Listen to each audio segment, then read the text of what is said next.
Muy buenas tardes, estimada comunidad científica de la Universidad Tecnológica del Centro y de la gran familia y comunidad científica de investigadores de la Transcomplejidad Reddit.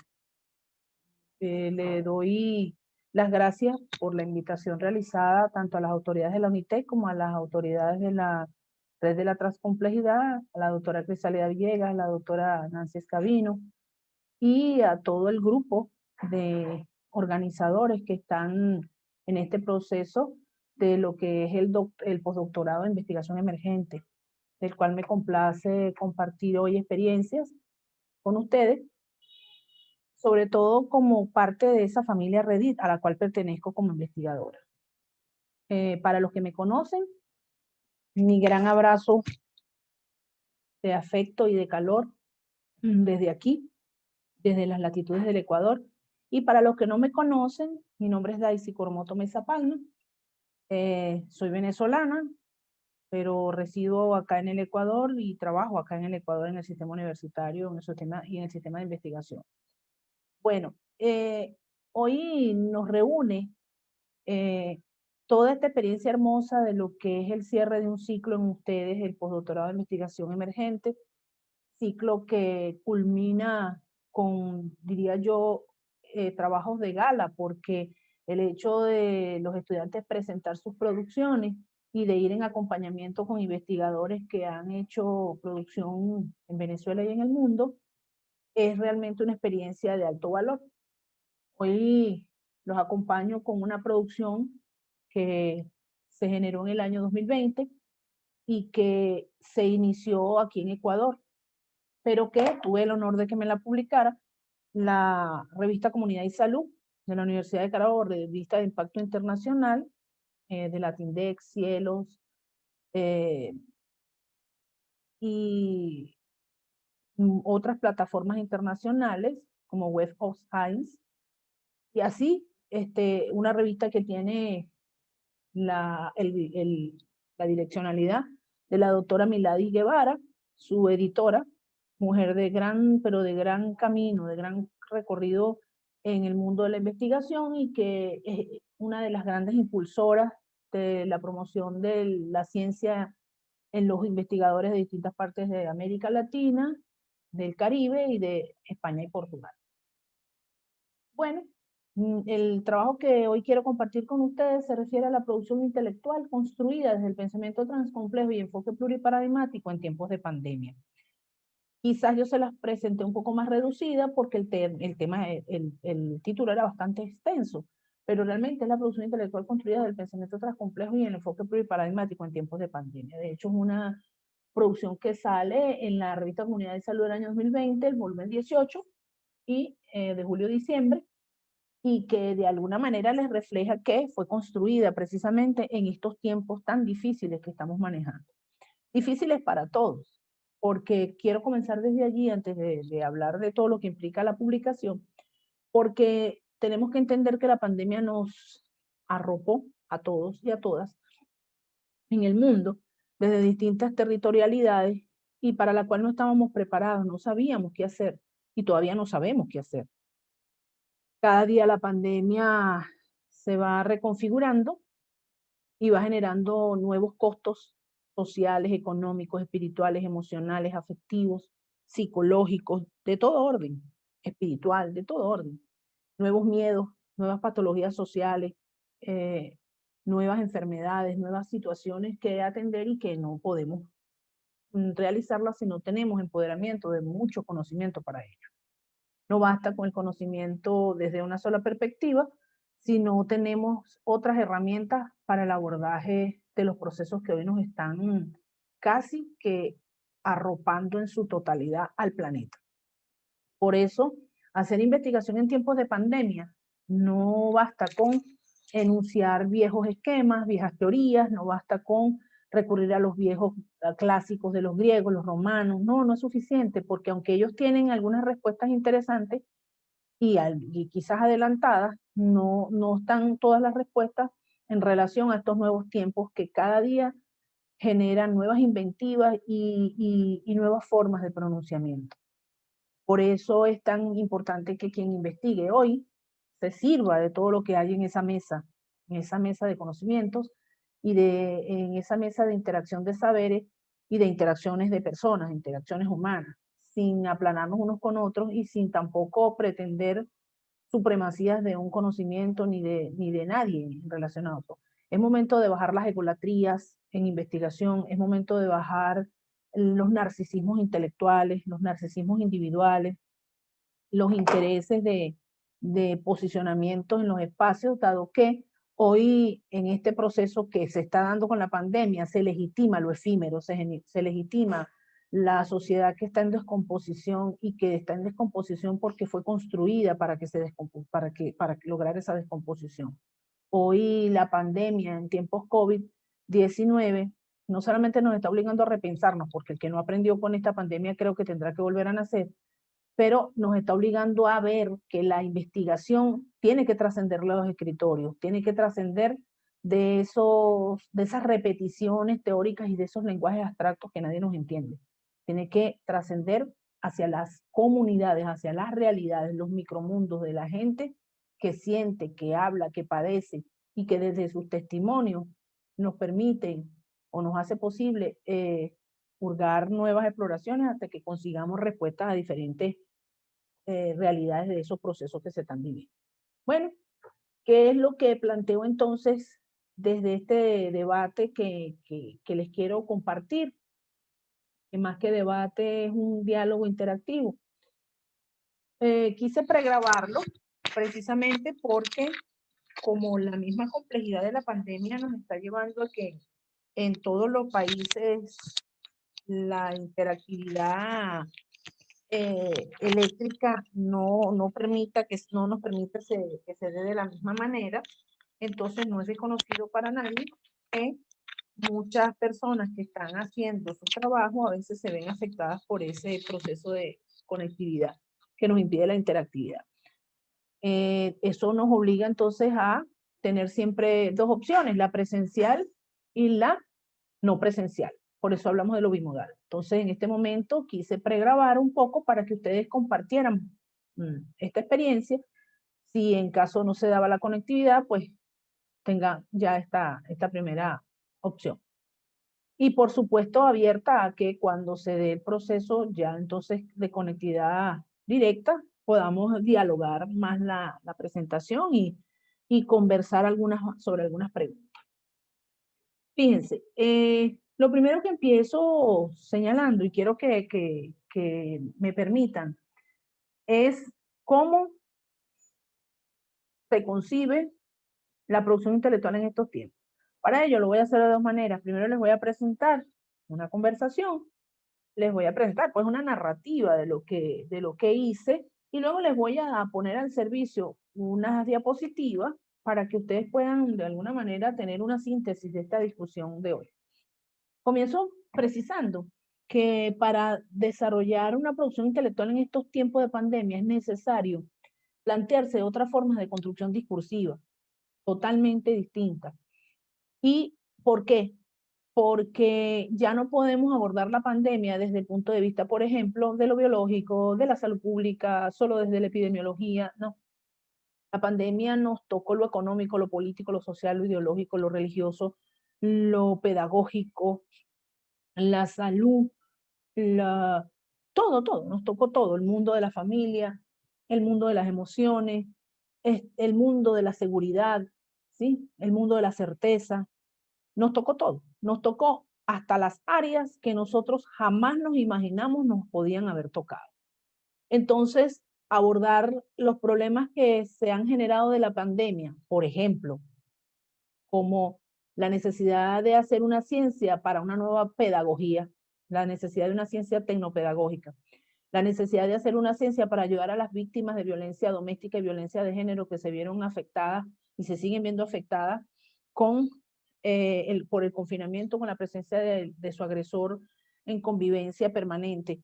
Nos obliga a hacer investigación para superar y para colaborar y ayudar a las personas que no han podido liberar algunas patologías sociales y se han incrementado, como la histeria, el síndrome de Burnout, muchas otras enfermedades, las enfermedades musculoesqueléticas que están allí, que se están agudizando precisamente por la aplicación del teletrabajo, todas las consecuencias de salud que ha generado el teletrabajo, en fin, hay una cantidad de temáticas derivadas de la pandemia que nos obligan a hacer producción intelectual a los investigadores y a los que hacemos ciencia desde otra perspectiva. Ya no puede ser desde los escritorios, definitivamente, aunque estemos en casa y aunque estemos en la computadora, no puede ser desde los escritorios, tiene que ser, sí, desde la máquina, por supuesto, pero desde la vida real, con la gente, viviendo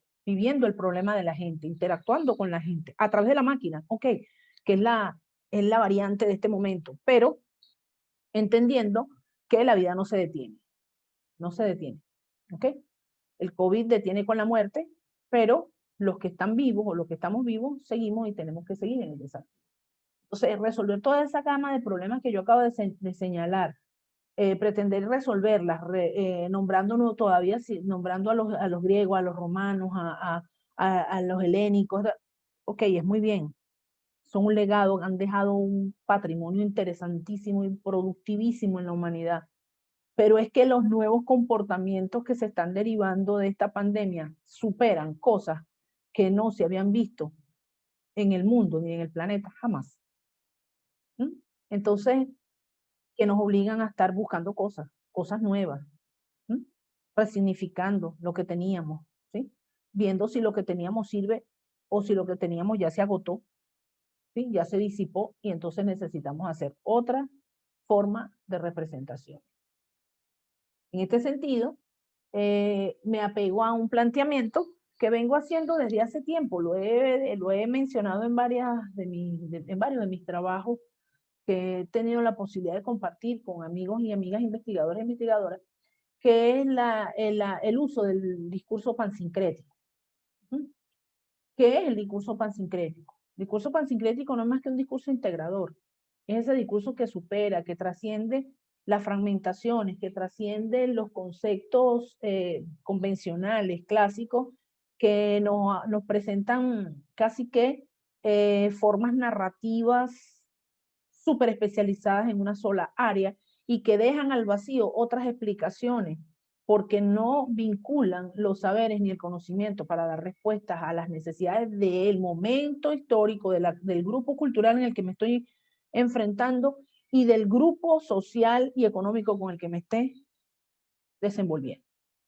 Bueno, el discurso pansincrético nos permite, por ser un discurso integrativo, organizar programas, generar producción intelectual, bien sea impresa, ¿ok? O en este caso ahora virtual, generar libros, artículos científicos, generar capítulos de libros, generar otras modalidades de producción intelectual, modalidades de innovación, a través de expresiones narrativas menos fragmentadas, que en donde se evidencie, por ejemplo, que se le está dando solución a un problema con el servicio de muchos saberes y con el servicio de a veces muchas lógicas, porque hay realidades que necesitan la intervención de muchas lógicas.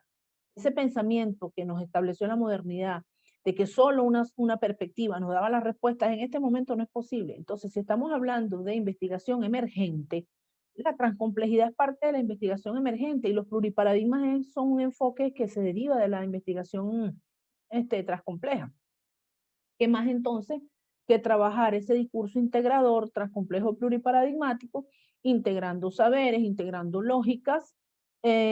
Cuando digo integrando, no me refiero a esa postura que mucha gente piensa que es una especie de mezcla de explicaciones de mezclas con distintos métodos y distintas disciplinas. No, es buscar cómo desde distintas disciplinas que tienen puntos de coincidencia yo puedo dar una respuesta coherente a una realidad, a un problema que esté en ese momento presente, ¿verdad?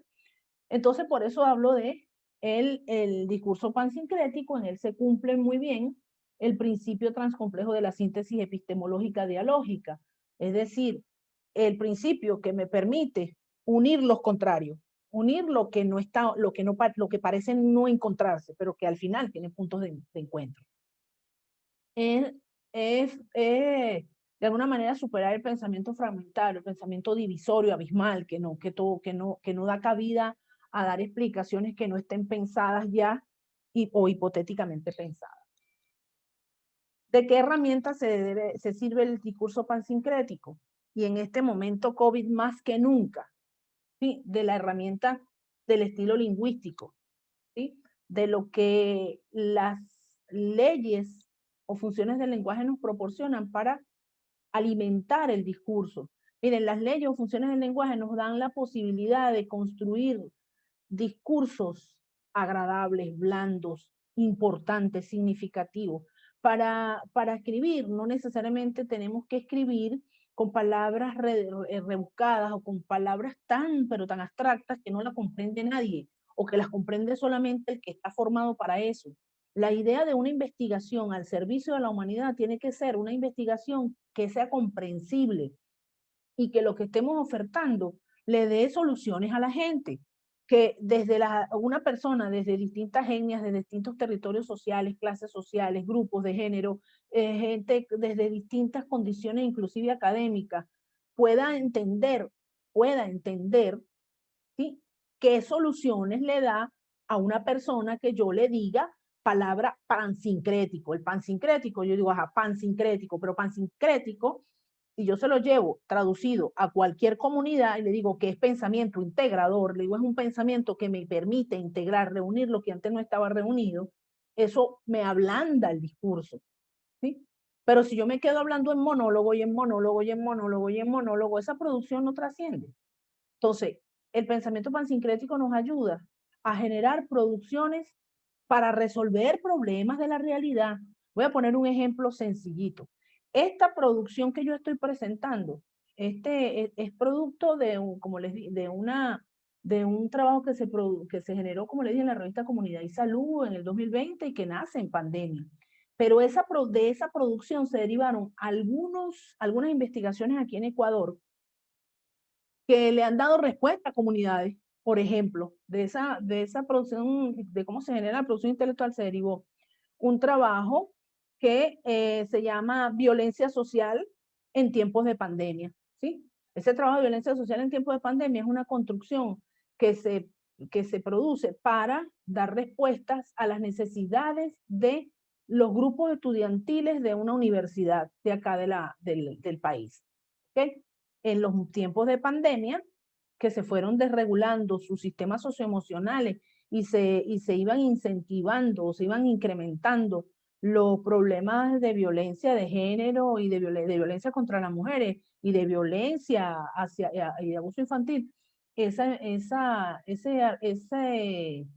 producción nos permitió generar una investigación que diera respuestas, de la cual salió una producción intelectual denominada así, Violencia Social en Tiempos de Pandemia. De esta producción salió también un trabajo que hoy compartimos, que es la tecnopedagogía, el trabajo de la tecnopedagogía y cómo desde allí dar respuestas sociales y humanas, ¿ok? Y respuestas sociales y humanas, no solamente para Ecuador, sino para el mundo. En unión de la psicología, la pedagogía, la sociología y todas las contribuciones que cada una de ellas da para resolver los problemas socioemocionales generados por la pandemia. Y fue un artículo que nos publicó una universidad de Oxford. Y así después tenemos otra experiencia, que el de un trabajo que se deriva también de este artículo, un trabajo que es el trabajo de la episteme digital, de un compañero de acá del país, que desarrolló su investigación y ha generado varias tesis en relación a eso. Y también se generaron trabajos de investigación de grado dirigidos por mi persona en la universidad en la cual estoy, derivados de lo que son las contribuciones de la cultura física para erradicar la violencia social en tiempos de pandemia. Entonces, con esto quiero decirles que si ustedes revisan, ahí hay varios productos para dar respuestas a realidades sociales que fueron construidos desde la imbricación de distintos saberes, es lo que llamamos el discurso pansincrético. No lo hablamos desde la historia nada más, desde la filosofía nada más, o desde la biología nada más, no, lo estamos hablando desde todos los planos, porque cuando estamos entendiendo que el país y el planeta está enfrentando un problema más allá de la salud pública, un problema de orden económico, social, sociocultural, ideológico, político, religioso, de existencia, tenemos que dar respuestas de todo orden. ¿Okay? Entonces, ese es el valor del discurso pansincrético. ¿Cómo lo hacemos? Con las herramientas que nos da para el desarrollo de estilo lingüístico y la redacción, las formas del lenguaje metafórico, las formas del lenguaje poético y símil, y todas sus modalidades, que nos contribuye para ello las leyes o funciones del lenguaje. Un investigador que no maneje la semiología, con mucho respeto lo digo, es un repetidor de información. La semiología es una herramienta que todo investigador y todo científico, toda persona que hace ciencia tiene que manejar. Tiene que conocer los significados de los procesos, tiene que conocer la posibilidad de cómo se construye un discurso, cómo se elabora un discurso. El discurso no es cortar y pegar, no es cortar y pegar citas, no es traer cosas que ya dijo el otro. No, llega un momento en que en la investigación tenemos que hablar desde nuestra propia voz.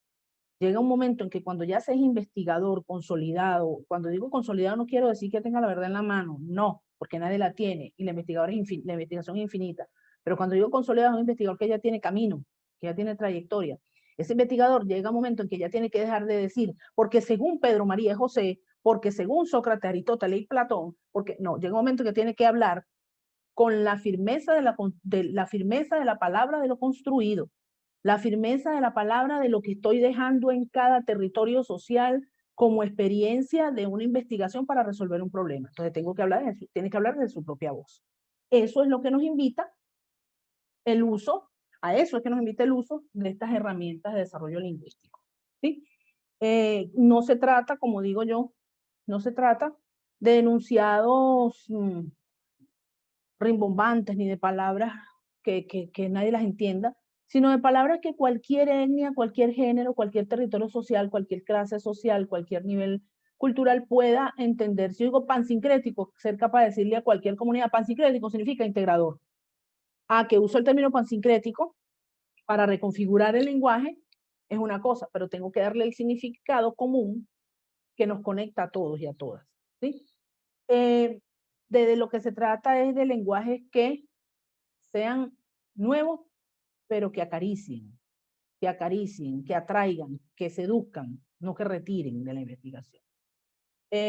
Otro de los elementos que debemos tomar en consideración cuando hablamos de investigación emergente y cuando hablamos de investigación transcompleja pluriparadigmática, como parte de esas investigaciones emergentes y más en tiempo de pandemia, es que no podemos rechazar ninguna modalidad de investigación.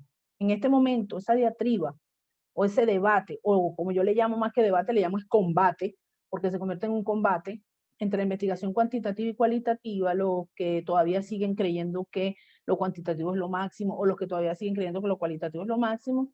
Yo creo que la vida nos está dando una gran mala noticia, y la gran mala noticia es que todos somos necesarios. No sé si es una mala o una buena noticia. Yo creo que es mejor, más que mala, es buena noticia. Todos y todas somos necesarios. Somos necesarios porque cada uno en su lógica tiene cosas que aportar. Por eso hablaba al principio que debe ser el fin de las egolatrías y los narcisismos individuales en la investigación y la ciencia. Porque hoy, por ejemplo, las investigaciones cuantitativas nos sirven, por ejemplo, para hacer los diagnósticos.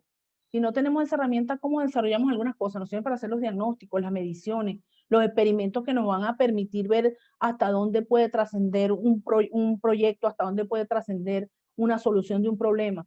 Pero hasta ahí no nos podemos quedar y entonces encontramos en lo cualitativo otras esperanzas que nos permiten acercarnos a la condición humana, a ver en lo humano toda desde su información y desde sus testimonios, todo el sentir de lo que Maffesoli señala, la razón sensible, ¿no?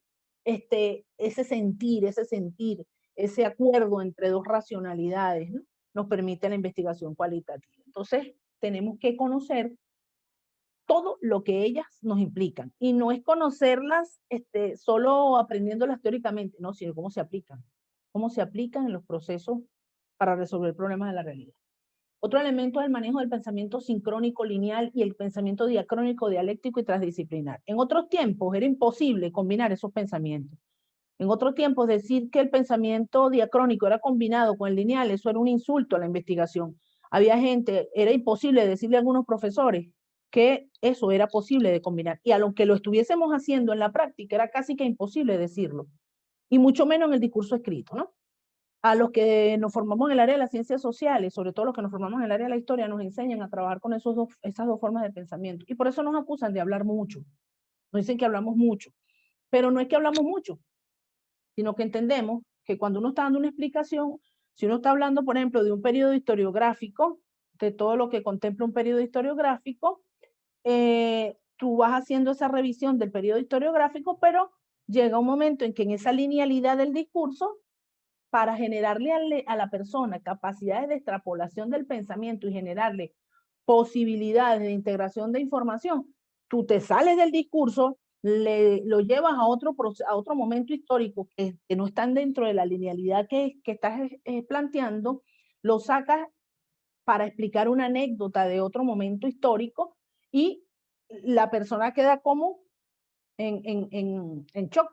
Pero no, una vez que sales de ese proceso, entras nuevamente a la linealidad y ese es realmente el ejercicio de lo sincrónico, ¿sí? Del llamado pensamiento sincrónico lineal y diacrónico, dialéctico. Es la posibilidad que se le da a la persona de entender que el pensamiento está en movimiento, ahí está la dialéctica que está en movimiento, y que además cuando vamos a dar explicaciones, cuando estamos dando una explicación, siempre la estamos dando desde varios saberes. Lo que pasa es que a veces lo ocultamos o lo desconocemos. A veces estamos dando explicaciones desde la física y son explicaciones históricas. O estamos dando explicaciones históricas y son explicaciones de la física. Y no nos damos cuenta o sencillamente no lo desconocemos. Bueno, ese pensamiento, el manejo de ese pensamiento sincrónico, lineal, diacrónico, dialéctico y transdisciplinar, que también nos lleva a retomar elementos de la propia vida cotidiana, que es lo que recupera lo transdisciplinar, el manejo de lo disciplinar con lo cotidiano, es lo que nos va a dar un nivel de conocimiento multidimensional, según este planteamiento que les estoy señalando. Por otro lado, otra de las herramientas que se deben considerar para esta producción intelectual es el conocimiento de formas de trabajo en equipos productivos de alto desempeño, ¿sí? Que de alguna manera responde a la llamada sinergética relacional de los estatutos epistémicos o fundamentos epistémicos del pensamiento transcomplejo. Sí, la sinergética relacional, que nos obliga a trabajar en equipos, en grupos de personas, sobre todo porque de alguna manera las competencias de cada uno de estos integrantes fortalecen el conocimiento y además permite generar nuevas comunidades científicas. Hay un error al comprender que las comunidades científicas son las únicas, aquellas escuelas que están consagradas, que están establecidas y que tienen ya solamente un nombre. No, una red es una comunidad científica. Una unidad de investigación que reúne, agrupa investigadores es una comunidad científica. Un grupo de investigadores es una comunidad científica. Si produce conocimiento, genera conocimiento para transformar una realidad, es una comunidad científica.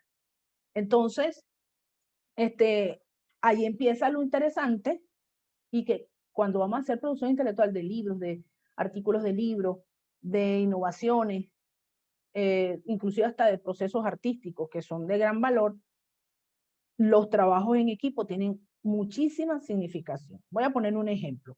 Hay comunidades científicas que tienen por protocolo que el investigador de mayor recorrido es el primero que aparece de primerito, o el que hizo la mayor fuerza del trabajo, el primero que aparece.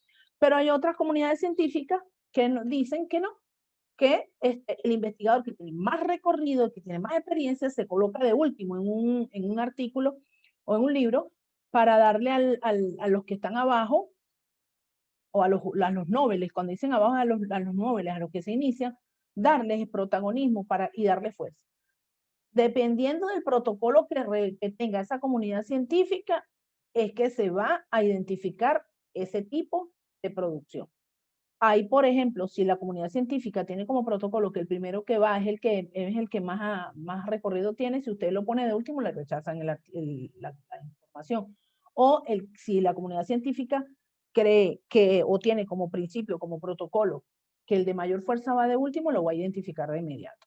Nosotros aprendimos en la Universidad de Carabobo con la doctora Milady Guevara, la editora de la revista Comunidad y Salud de Impacto Internacional, que pertenece a Web of Science, a Latindex, a Cielo y a otras plataformas.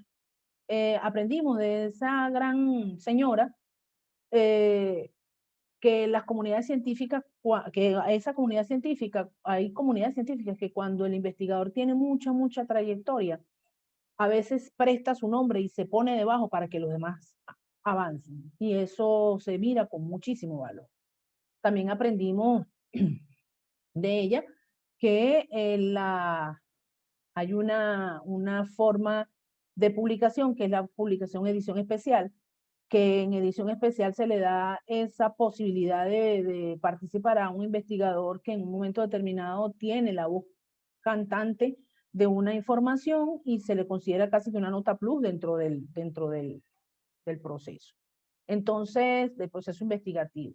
Entonces, fíjense todas las variedades que hay en este momento y por eso investigar en equipo es la mejor de las opciones, ¿no?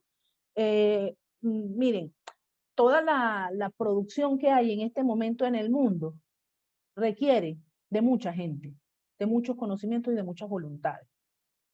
Y desde las egolatrías y los narcisismos no hay posibilidad alguna. Hay gente que todavía dice, yo no me paro a escribir con este, yo no me retrato con este, yo no aparezco con fulano, yo no, no. Miren, hasta el que parece que está más equivocado y hasta el que a veces pueda tener una historia atrás que no es la mejor, pero que cuando se revisa en su haber de conocimiento, tiene herramientas, también es útil. Entonces, es hora de borrar los fantasmas porque la sociedad se descompuso totalmente al punto que lo que hoy sirve, mañana no sirve. Y lo que hoy yo sé, ya no tiene cabida. Ya no tiene cabida. Entonces, los equipos son los que se fortalecen dentro de los procesos de producción intelectual y más en tiempos de pandemia, porque si vamos a abordar un problema de una comunidad que tiene múltiples requerimientos, necesitamos múltiples personas que tengan competencias para apoyar desde allí, sin que ninguna planee a la otra. La otra es la necesidad de generar un pensamiento, el desarrollo de un pensamiento reconfiguracional. ¿Qué significa lo reconfiguracional? Lo reconfiguracional no necesariamente implica que yo derrumbe lo que está, no necesariamente, porque a veces lo que está no está errado, solo necesita ser repensado de acuerdo a lo que esté ocurriendo en esa realidad. Entonces, lo reconfiguracional nos permite replantearnos lo que está pensado o generar algo distinto. Ahí se cumple el principio de la síntesis epistemológica dialógica del pensamiento transcomplejo, es decir, la síntesis epistemológica dialógica es el encuentro entre contrarios, el encuentro entre dos elementos que parecen contrarios, pero que en sus diferencias se complementan y hacen lo que se llama el complexus o el abrazo entre diferentes y se genera un nuevo pensamiento. Viéndolo así, la reconfiguración entonces implica como diría Marturana, unas estructuras que nos permiten analizar e interpretar un sistema y teorizar sobre este para generar una nueva. Ahí está, y que nos permiten inclusive que emerjan nuevos principios, ¿sí? Nuevos principios explicativos, tal y como lo dice Marturana. La reconfigurar nos obliga, reconfigurar no es que yo tome un trabajo y entonces agarre lo que dice un autor y pegue lo que dice ese, y pegue lo que dice el otro, y pegue lo que dice ese. He visto muchos trabajos, tesis, libros, artículos científicos publicados inclusive, y que se están presentando en espacios reproduciéndose y reproduciendo formas de construcción del conocimiento que a veces hasta distorsionan las discusiones tanto y las legitiman, porque una vez que las publicas están legitimadas, que están generando más bien preocupación. Entonces, por eso lo primero que tenemos que revisar cuando vamos a hacer una reconfiguración es qué queremos epistemológicamente, es decir, qué visión de pensamiento queremos conducir, hacia dónde vamos. Si si lo que hay es lo que debe estar o si yo considero que deben haber otras opciones. Entonces, reconfigurar epistemológicamente hablando es desarrollar de alguna manera, es desarrollar otras lógicas, ¿sí? Es desarrollar otras lógicas, quizás unas lógicas, como dice Rorty, con unas nuevas metas que nos conduzcan hacia otras formas de organización, ¿sí? Menos tradicionales. De alguna manera reconfigurarnos implica interpretar una realidad a partir de otros vocabularios y de otras estructuras semánticas. Nos implica también la recuperación nos implica también la recuperación de algunas diversidades ontoepistemológicas. Es decir, reconocernos. Cuando hablo de diversidades ontoepistemológicas, es reconocer nuestras esencias humanas y de conocimiento, de pensamiento, reconocernos desde nuestras diferencias étnicas, de géneros, de territorios, de clases sociales, de ciclos de vida, de ideologías, de religiones. Yo creo que el planeta, cuando entienda eso, habremos trascendido la política, la mala política, porque la política, no la política entendida como la entienden ahorita, que son las políticas desde los partidos, no. Habremos trascendido la homofobia, la porofobia, la xenofobia, la etnofobia, la misoginia. Habremos trascendido todas esas miserias humanas que gobiernan todavía la humanidad y que está más viva que nunca y que la pandemia la reactivó, porque la pandemia ha generado en América Latina falsos conceptos de hermandad latinoamericana. Por un lado decimos que somos un solo continente y un solo hemisferio, y por el otro nos estamos destrozando unos con otros por diferencias étnicas, económicas, ideológicas y políticas.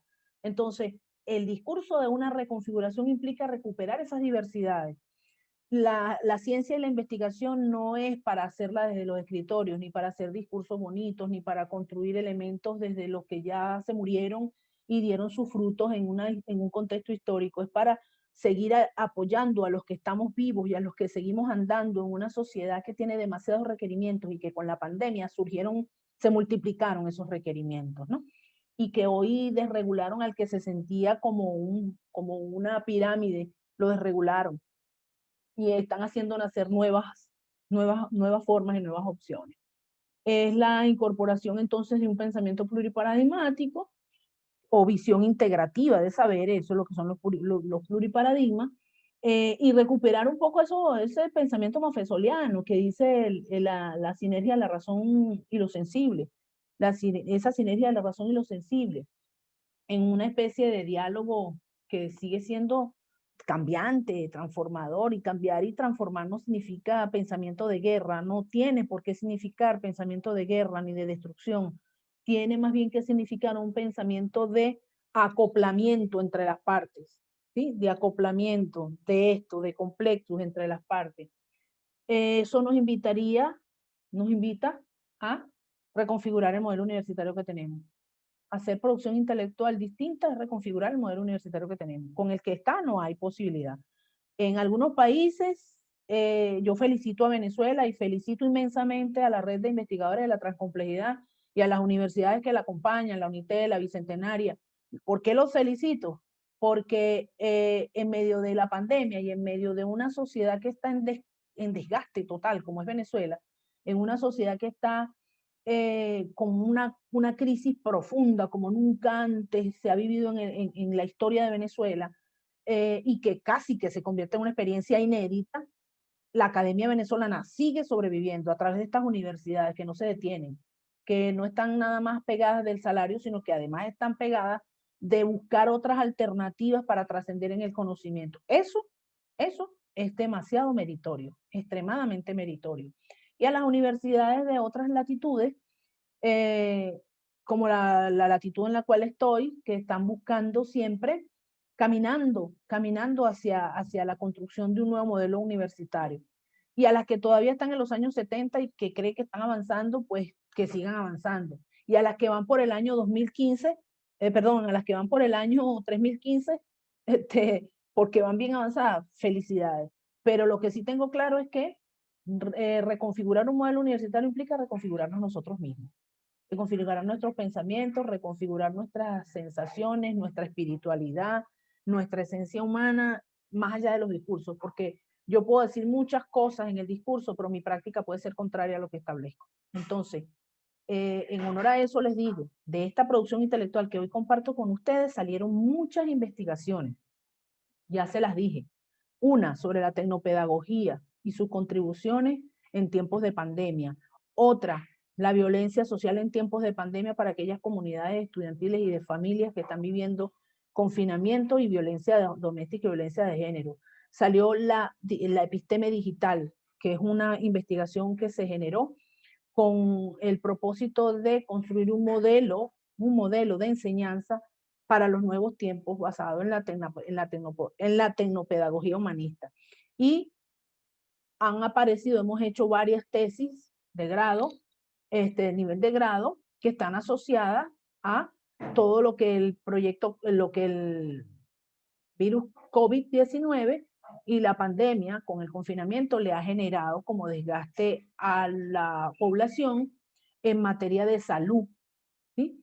Y cuáles han sido esas patologías que han generado en materia de salud y cómo desde la cultura física, desde las contribuciones de la cultura física y otros saberes, pueden ayudar o contribuir por lo menos a que se enfrente esta situación con un poco de mayores herramientas, ¿no?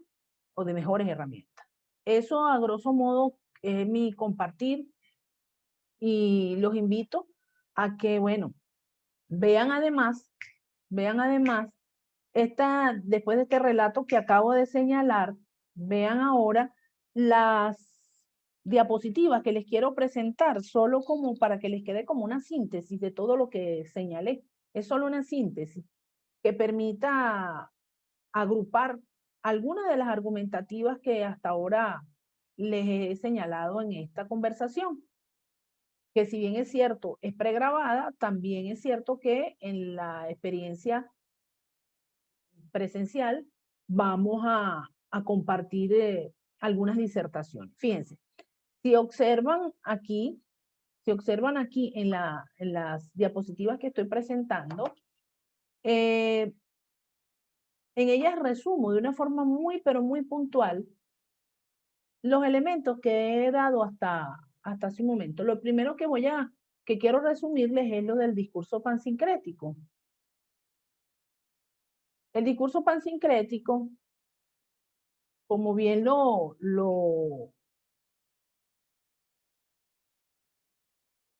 como bien se lo señalaba, ¿verdad? El discurso pansincrético aquí lo defino según algunos autores, un poco para que tengan la posibilidad de ver desde dónde se habla, pues, desde dónde se habla. Hernández lo explica como un discurso integrador, como bien se los mencionaba hace un rato. Un discurso integrador que busca desde las multitudes de códigos basadas en soportes visuales, sonoros y lingüísticos, realizar una síntesis que supera todos los discursos que han mantenido, si se quiere, expresiones cerradas en cuanto a la construcción del conocimiento. ¿Okay? Desde allí se da la posibilidad de reconceptualizar cualquier proceso que se estudie. Luego tenemos las contribuciones que dan, como les dije, la semiología, a través de las leyes o funciones del lenguaje. Una de ellas es la ley de la persuasión, que permite transmitir un mensaje cargado de intencionalidad y la connotación que permite fijar en la mente del público lo que se quiere transmitir y generar emotividad, emocionalidad y pasión en un discurso a través de las metáforas. Esas son algunas de las contribuciones que la semiología de las leyes o funcionamiento del lenguaje, como le dije hace un momento, les contribuye.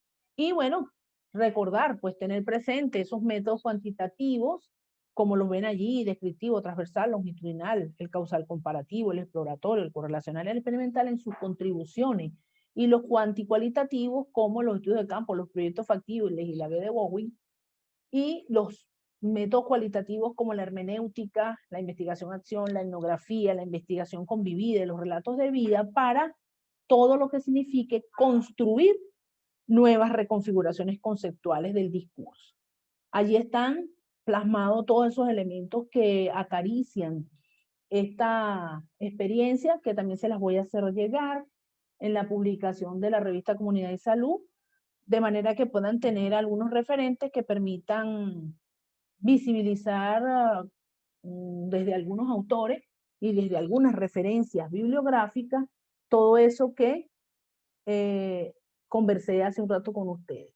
Entre algunos de los autores revisados que sustentan este trabajo, están algunos trabajos de Escabino y Villegas, de Mesa y Escabino, de Mesa, de Villegas, de Guiraud, de Boaventura de Sousa Santos, de Morín, de Rodríguez, de Mafesolí, de Hernández, de Marturana y de Rorty, por nombrar algunos, porque son otros más. Allí tienen entonces algunas de las experiencias. Con esto me despido y espero que volvamos a ser como ese bebé que está allí, un bebé lleno de esperanzas, risueño, contento, y que la investigación no nos permita, perdón, que la pandemia no permita que hagamos investigación tiesa, que la pandemia más bien permita que hagamos investigación cada vez más humana, cada vez más sensible, cada vez más para los tiempos, que nos obliga a desregularnos, a aprender lo que no hemos aprendido, así nos cueste mucho, y así nos critiquen porque a veces no aprendemos tan rápido, pero eso es, pues, el investigador no es un ilustre, el investigador no puede ser un ilustre, no puede ser una persona que crea que sabe todo, no sabemos todo. Si no sé de tecnología, tengo que aprender cuando la sé. Y si no la sé y no la aprendo, tengo que buscar quien me ayude, porque tengo que avanzar, no me puedo paralizar.